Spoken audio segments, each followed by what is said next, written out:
नमस्कार, मैं अर्चना तिवारी आप सभी का स्वागत करती हूं द राजधर्म पर। आपको मालूम है कि गुजरात इलेक्शन का जो ऐलान है वो हो चुका है।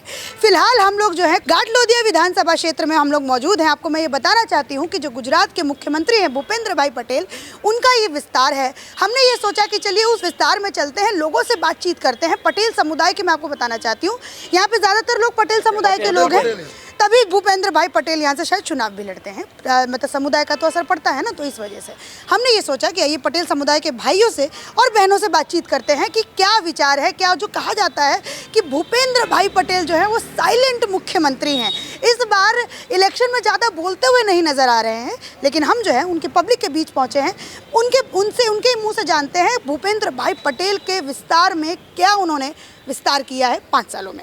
सबसे पहले मैं महिलाओं से शुरू करती हूँ, आपसे मैं शुरू करती हूँ। नाम बताइए अपना। मेरा नाम जयश्रीबेन दोषी है। अच्छा। और यहाँ घाटलोडिया रन्नापरक एरिया में रहते हैं हम लोग। ठीक है। अच्छा, तो एक बात बताइए, कैसा भूपेंद्र भाई पटेल को बोला जाता है कि बड़े साइलेंट मुख्यमंत्री हैं, ज़्यादा बोलते हुए नजर नहीं आते। कांग्रेस वाले तो उनको पपेट भी बोल देते हैं, क्या चाहिए? नहीं, पपेट तो नहीं है। हम लोग एक बार काम का लिस्ट लेके जाते हैं, वो लिस्ट ले लेते हैं और काम हो जाता है। अच्छा। यही उनकी सबसे बड़ी अच्छी बात है कि हमें दूसरी बार बोलना नहीं पड़ता है। हाँ। आप पूरे विधानसभा क्षेत्र में घूमोगे तो रोड, गटर, ड्रेनेज का प्रॉब्लम नहीं है, रास्ते सबसे अच्छे हैं। अच्छा। और क्या चाहिए? महिलाओं को सिक्योरिटी वगैरह है इस क्षेत्र में? अरे बहन, रात को 2 बजे हम निकलते हैं, किसी की देन नहीं आती कि हमारे सामने उंगली भी उठा के बात करे। अच्छा, ये महिलाओं को सुरक्षा। आपका नाम बताइए क्या है? अभिलाषा गुप्ता है। मैं आप यहीं पे नहीं, आप यहीं पे रहती हैं? यस, मैं यहीं पे रहती हूँ। तो एक मुझे बात बताइए, यहाँ पे कुछ विस्तार वगैरह, कुछ काम वगैरह कुछ हुआ है? हाँ, यहाँ तो बहुत काफ़ी विस्तार हुआ। महिलाओं के लिए सुरक्षा है इसमें? महिलाओं के लिए तो काफ़ी सुरक्षा है। हम 1-2 बजे रात को भी अगर निकले ना, कोई प्रॉब्लम नहीं है। अच्छा, ठीक है। आप अपना नाम बताइए। आपका? मेरा नाम जिग्नेश पटेल है। जिग्नेश पटेल। चलिए, जिग्नेश पटेल जी से जानते हैं कि इस बार पाटीदार के जो लोग हैं उनका क्या मत और मुद्दा रहने वाला है। मैं घाटलोडिया विधानसभा की बात करूंगा तो यहाँ पाटीदार सबसे ज़्यादा है। और इधर पाटीदार समाज के लिए भूपेंद्र भाई ने बहुत अच्छा काम किया है। जैसे क्या क्या काम किया है? उन लोगों ने जब भी कोई भी पाटीदार की कोई भी समस्या होती है, या चाहे पाटीदार में बहुत सारे समाज होते हैं, सभी समाज की कोई भी समस्या होती है उनके पास जाता है, 2 मिनट में वो समस्या सोल्व हो जाती है। चाहे किसी की शादी के समूह लग्न का उत्सव होता है तो किसी गरीब लड़कियों की, पाटीदार में गरीब लड़कियाँ भी बहुत है तो उनकी शादी करवाना है तो वो बीड़ा झड़प लेते हैं। किसी की फीस का मुद्दा होता है, कोई फीस नहीं भरना है, कोई चाहे हायर एजुकेशन के लिए, मेडिकल के लिए फीस नहीं भरता है, उनके पास जाता है, फीस का मुद्दा भी सॉल्व कर देते हैं। एक्सेसिबल है मुख्यमंत्री जी, बड़ी आसानी से।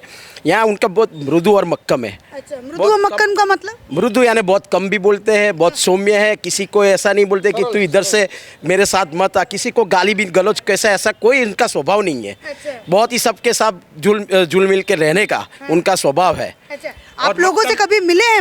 हम मक्कम का मतलब है कि उनका निर्णय बहुत कठोर होता है। कभी ब्यूरोक्रेट्स, मैं आपको बताऊं, कभी ब्यूरोक्रेट्स किसी के साथ जाति करते हैं तो उनका निर्णय बहुत कठोर होता है। अच्छा, कैसा कोई एग्जांपल मुझे बताइए जो आपने। मैं बताता हूँ, यहाँ लोकल लेवल पे कभी शायद कोई पुलिस वाला बंदा कोई लारी वाले को परेशान करता होगा और वो साला चला जाएगा उनका अपने मुख्यमंत्री के पास, यानी धारा सभ्य थे पहले तो उनके पास, तो तुरंत उनको उनके पे एक्शन लिया जाता है कि भाई तू गरीब बंदे को काहे को परेशान करता है, एक गरीब बंदा इधर खड़ा है, तेरे को क्या परेशानी है, कोई दिक्कत है तो मेरे को बता, इससे प्रॉब्लम सोल्व होता है। पब्लिक में बहुत लोकप्रिय है इधर। अच्छा, आपने मुझे क्या बोला, कौन से 2 गुजराती शब्द बताए? मृदु और मक्कम। मृदु और मक्कम जो है, थोड़ा दूर से आप लीजिए। मृदु और मक्कम जो है, ये 2 शब्द का प्रयोग यहाँ के जो पाटीदार समुदाय के लोग हैं वो भूपेंद्र भाई पटेल के लिए कर रहे हैं। अच्छा, अगर मान लीजिए आम किसी, आपने कहा कि अभी लारी वाले को अगर कोई परेशानी हो जाता है तो उसको वो समस्या बड़े आसानी से सुनते हैं, कैसे वो लारी वाला जो है वो मुख्यमंत्री तक पहुंचता है, कैसे पहुंचता है? बहुत ही आसान है, यहाँ के मुख्यमंत्री को मिलना बहुत ही आसान है। कैसे? 2 तरफ, सोम और मंगल को तो अभी मुख्यमंत्री बन गए, तो सोम या मंगलवार को तो वो दोनों, सोमवार या मंगलवार को तो विधानसभा में आम पब्लिक को मिलते हैं। अच्छा। ये दिन को 10-10 हज़ार आदमी को उस दिन में मिलते हैं और सबकी बात सुनते हैं और सबका निराकरण लाते हैं। ऐसे धारा सभ्य तो इनकी ऑफिस इधर है तो यहाँ पे उनके जो पीए लोग होते हैं उनकी ऑफिस संभाल रहे, वो लोग भी कभी किसी को ऐसा नहीं बोलते कि भाई तेरे अभी तू बाद में अभी आया है, तेरी समस्या क्या है तू बता, क्या लिख के जाता है, वो लोग उनको रजूआत कर देते हैं, तुरंत सॉल्व हो जाता है। मैडम, हम लोग कोशिश करेंगे कि इस जगह पे हम लोग आए हैं तो भाई भूपेंद्र भाई पटेल का हम लोग इलाका भी कवर करें। फिलहाल तो हम लोग उन्हीं के इलाके में हैं। ये लारी वाले जो होते हैं, जो छोटे मजदूर गरीब जो लोग होते हैं, हम लोग उनसे भी बात करने की कोशिश करेंगे कि क्या सच में भूपेंद्र भाई पटेल, क्या बताया आपने? भूपेंद्र भाई नहीं, मृदु और मक्का है भी कि नहीं है। अच्छा, जो बोला जाता है भूपेंद्र भाई पटेल के लिए कि आप जो हैं बड़े साइलेंट हैं, मीडिया में बड़ा वो है कि भूपेंद्र भाई पटेल जो है बड़े साइलेंट है, बोलते नहीं है कुछ, मतलब एक तरीके से बोला जाए तो दूसरे पार्टी वाले चुटकी भी लेते हैं कि ये तो पपेट है, तो कठपुतली है बीजेपी की। दादा काम करने में मानते हैं और लोगों के जैसे शो ऑफ करने में नहीं मानते, वो डाउन टू अर्थ मानस है। अच्छा। कोई भी आदमी जाएगा, कोई भी चिट्ठी लिख के भी भूपेंद्र कार्यालय पर जाएगा तो उसका काम साइलेंटली हो जाएगा। दूसरों की तरह दिखावा करने में नहीं मानते वो। और पाटीदार समाज की बात करें तो हमारे समाज में किसी भी ज़रूरत हो, कोई भी उनके कार्यालय से आवक का दाखला हो, कोई भी छोटे लोग को आवक का दाखला हो या वृद्धों को उसका दाखला हो, जो विधवा हो गई उनके दाखले सब करवाने हो तो कार्यालय से सब मेंटेन होता है पूरे एरिया में। हमारी सोसाइटी में 5 से 6 बार कैंप हुआ है और कई सोसाइटी में रेगुलर कैंप होते हैं। इसलिए पब्लिक को जो मेन चाहिए कि जो मिडिल क्लास लोग हैं उनको आवक का दाखला चाहिए, रेशन कार्ड का काम चाहिए, वो सब इजीली कार्यालय से ही मेंटेन होता है। उनको ज़्यादा धक्के खाने की ज़रूरत नहीं पड़ती। सरकार की सभी योजना जो केंद्र सरकार रखती है, राज्य सरकार रखती है, उन सभी का उनकी ऑफिस से पूरा अमल होता है। पूरे छोटे से छोटे आदमी और जिसकी इस बार मुख्यमंत्री बन रहे हैं भूपेंद्र भाई पटेल, क्लियर है इस बात? क्लियर 100%। हो गई है मोदी जी 151 प्लस आएंगे। यहाँ का रिकॉर्ड रिकॉर्ड टूटेगा। 151 प्लस हम 100% आएंगे।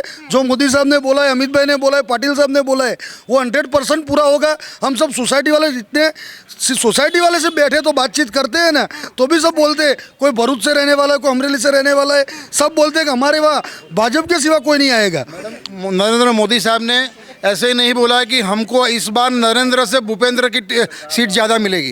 वो जानते हैं कि वो उन्होंने न केवल यहाँ धारासभ्य, वो डाउन से कॉरपोरेशन से लेके नगर पालिका का लेके सभी जगह आप बोल रहे हैं कि पपेट है। ऐसा नहीं है। मैंने नहीं कहा, मीडिया में बातें चल रही है भैया, मैं आपको करेक्ट करा। जस्ट मैं आपको उसी का उदाहरण देता हूँ। वो बोलते कम है, काम ज़्यादा करते। वो उन्होंने किसी पर कोई भी सामान्य भी बंदा आता है तो उसका काम ले लेते, यहाँ की ऑफिस के द्वारा भी यह काम ले लेते। तो वो स्ट्रांगली बिलीव करते काम करने में, न बोलने में। उनको आप देखेंगे कि जहाँ भी काम करें वो कम बोलेंगे। नरेंद्र भाई को खुद को विश्वास है। आज देश के पीएम बोल रहे हैं, वो छोटी बात नहीं है। उन्होंने उनका काम देखा है। जब वो गुजरात में थे तब काम देखा, ये मोरबी में होनारत हुई तब भी उन्होंने काम देखा है। तो वो उनका काम देख के ही उनको लिया गया है। वो पहली बार धारासभ्य आए और आज उनके काम के पर विश्वास करके आज उनको सेकंड बार ये दायित्व दिया गया है कि अभी आप ही सीएम बनेंगे, आपके नेतृत्व में पूरा गुजरात लड़ेगा और ज़्यादा से ज़्यादा 151 प्लस का टारगेट वो अचीव करेंगे। और हमें पूरा विश्वास है भूपेंद्र के भाई के नेतृत्व में देश में बहुत बदलाव आएगा। गुजरात इंडिया में सर्वप्रथम आगे बढ़ेगा। आप पटेल, हाँ पहले मैं इनसे फिर मैं आती हूँ आपके पास। ना मैडम, ये भूपेंद्र भाई सर्वज्ञाति को साथ लेके चलते हैं। वो पटेल तो है ही, मगर यहाँ पे आज उनको उम्मीदवार घोषित किया गया। वो सबसे पहले अपने विस्तार में आए। विधानसभा जाना था उनको, कमलम कार्यालय जाना था, वो अपने विस्तार में आए, सबसे मिले। न केवल पटेल सर्वज्ञाति के वो नेता है और हमें विश्वास है और हमको उस पर गर्व है। अच्छा, एक बात बताइए, आप पटेल समुदाय से बिलोंग करते हैं? नहीं, मैं नहीं बिलोंग करता, मैं बनिया हूँ। आप बनिया हैं? हाँ, आप लोग भी बनिया है, ठीक है। अच्छा, मुझे एक बात बताइए, आम पटेलों का जो मुद्दा है वो क्या क्या गुजरात में होता है? मतलब अमूमन तौर पे पिछली बार तो रिजर्वेशन था, इस बार क्या पटेलों का क्या मुद्दा है? मैडम, एक्चुअल में पटेलों का सारा जो मुद्दा था वो इससे पहले भी सरकार थी और इस सरकार में सारे मुद्दे सॉल्व आउट हो गए हैं। कुछ छोटे मोटे हैं, वो 101% जो थोड़ा केस बेस चल रहे हैं वो नॉमिनल केस है, काफ़ी केस रिमूव भी कर दिए। तो अभी कोई भूपेंद्र भाई के राज में न कोई मुद्दा रहेगा, खाली विकास की राजनीति रहेगी, ये 100% है। आपको ये बता दूँ, भूपेंद्र भाई पटेल देश के सबसे अच्छे सीएम रहेंगे, ये हमारा दावा है। ये आपने तो बहुत बड़ा दावा। नहीं, बहुत बड़ा नहीं है, ट्रू है, एकदम ट्रू है। कैसे ट्रू है? मैडम, आप ही देख लीजिए ना, सबसे पहले धारासभ्य हुए, आज इन्होंने एक ही साल शासन किया। धारासभ्य का मतलब मुझे बताइए। एमएलए एक ही टाइम, फर्स्ट टाइम वो एक ही साल उन्होंने काम किया। आज उन्होंने फिर से 5 साल के लिए दायित्व दिया है, उनको 5 साल तक दायित्व दिया है, तो वैसे नहीं दिया। और इस बार नरेंद्र मोदी ने बताया कि भी सबसे ज़्यादा अभी मेरे से ज़्यादा मेरा रिकॉर्ड तोड़ेगा। तो उनको विश्वास है उनके काम में। बहुत ही आध्यात्मिक आदमी है वो, न केवल छोटे से छोटे आदमी पर वो आध्यात्मिक में आदमी बहुत विजय भाई रूपानी के बारे में क्या ख्याल है आपका? विजय भाई रूपानी का तो टिकट काट दिया गया, उनको साइडलाइन कर दिया गया, नितिन पटेल और तमाम ऐसे लोग। मैडम जो पार्टी में हर एक को एक अलग अलग दायित्व दिया गया। विजय भाई रूपाणी को भी मैडम विजय भाई रूपाणी बनिए थे, हर एक का दायित्व दिया गया, उनको भी पंजाब के प्रभारी बना है। तो ऐसा नहीं है, पार्टी में बदलाव आता है मैडम, हर एक को अलग अलग हाँ तो दायित्व दिया है। विजय भाई रूपाणी भी अच्छा, एक और बात मैं आपसे पूछती हूँ, फिर उसके बाद मैं आप लोगों के पास वापस आती हूँ। विजय भाई रूपानी ने अच्छा काम किया था कि भूपेंद्र भाई पटेल ने अच्छा काम? मैडम जो हर एक आदमी अपनी जगह पर ठीक काम करता है। भूपेंद्र भाई पटेल, यहाँ पे पटेल समुदाय ज़्यादा है, तो जाहिर बात है कि उनकी स्वीकृति ज़्यादा होगी। विजय भाई रूपाणी ने अपनी जगह काम किया था, मगर ये भूपेंद्र भाई को दादा के नाम से जानते हैं। दादा यानी ग्रैंडफादर तो ग्रैंडफादर ही होता है। वो 101% इससे बेटर भी काम करने की कोशिश करेंगे। मतलब आप कहना चाहते हैं कि विजय भाई रूपानी से बढ़िया काम जो है वो भूपेंद्र ऐसा नहीं बताया मैडम, आप उस बात को मोड़िए मत, आप उस बात को मोड़ी नहीं। पार्टी का हर एक, भाजपा का हर एक कार्यकर्ता कैडर बेस करती है, कैडर बेस। अच्छा, आपसे मैं पूछती हूँ, आप बड़े देर से उनको कोनी मार रहे हैं, उनको पीछे से ऐसे ऐसे कर रहे हैं। अब मैं आपसे बात बोलो मैम। विजय भाई रूपानी ने बढ़िया काम किया कि आपके भूपेंद्र भाई? भाजपा जो पार्टी है, केडर बेस्ड पार्टी है, उसमें हिंदू आप कार्यकर्ता की तरह बात मत कीजिए आप, नॉर्मल पब्लिक। मैम सोसाइटी के आदमी सब बैठते बातें करते हैं, वही बता रहा हूँ। वो हिंदूवाद पार्टी है, हिंदूवाद में कोई बनिया नहीं होता, कोई पटेल नहीं होता, सब हिंदू है हम, और सब हिंदू बन के काम करते हैं। टिकट क्यों काट दिया फिर रूपानी जी? वो भाजपा जाने, वो उनका कमलम से जो होता है हम तो छोटे आदमी है मैम, हम कहाँ नक्की करने वाले हैं। वो सब लगता है कि अंदर कुछ गेम प्लान चल रहा है। नहीं मैडम, यहाँ 1995 से भाजपा आ रही है। यहाँ के गुजरात के लोग सभी भाजपा को ही मान रहे हैं। यहाँ ना कोई इटली वाला, ना कोई दिल्ली वाला, ना कोई ठग चलेगा। और इधर आप दिल्ली से आए हो तो मैं आपको भी बता दूं, आपने ठग का विकास देखा, गुजरात का विकास देखा, आपको कौन सा कैसे आप उनको ठग कह रहे हैं भैया केजरीवाल जी को? वो कह रहे हैं ठगी है वो साला। इधर आके मुफ्त की बात करेगा, क्या हम लोग भिखारी है? क्या हम लोग काम नहीं करने वाले? हम लोग गुजराती मेहनती प्रजा है, बिजनेसमैन प्रजा है। गुजरात में ज्यादा व्यापार धंधे लोग। क्या बिजनेस है?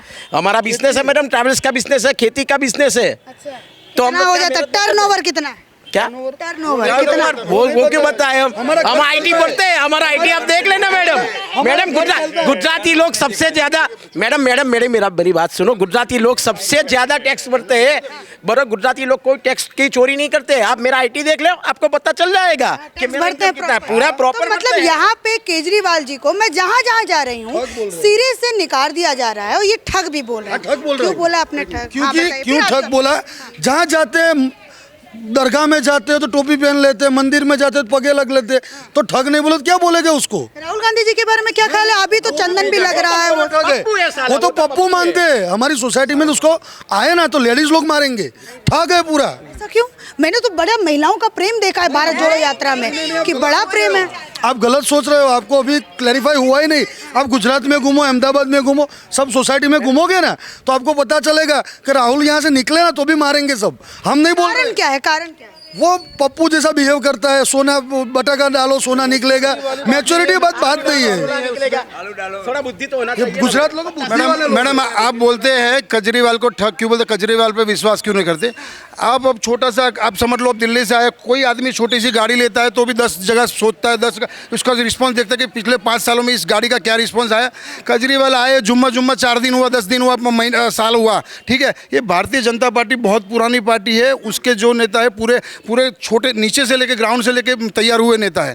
केजरीवाल ने आज 2-4 छोटी से हमको दे दिया कि भाई ये बिजली देंगे, ये देंगे। यहाँ पे सालों से लोग प्रगति विकास कर रहे हैं। गुजरात शायद मेरे हिसाब से बॉम्बे के बाद सेकंड है जो इंडस्ट्रीज में आगे है।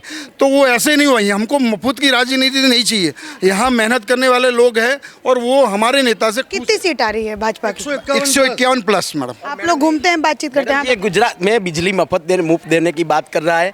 हम तो यहाँ सरकार को बिजली बेचते हैं, सोलर सिस्टम लगाते हैं, उससे बिजली सरप्लस लेते हैं हम लोग। ये मैंने आपको याद है पटेलों के गांव में जो मैं गई थी, वहाँ पे मैंने आपको ये बात। हमारे काम, हमको काम मुफ्त की जरूरत है। हम तो ऐसे सरकार हमसे बिजली खरीदती है। यहाँ हमें सोलर सिस्टम लगता है हमारे खेतों में, हम बिजली सरप्लस करते हैं।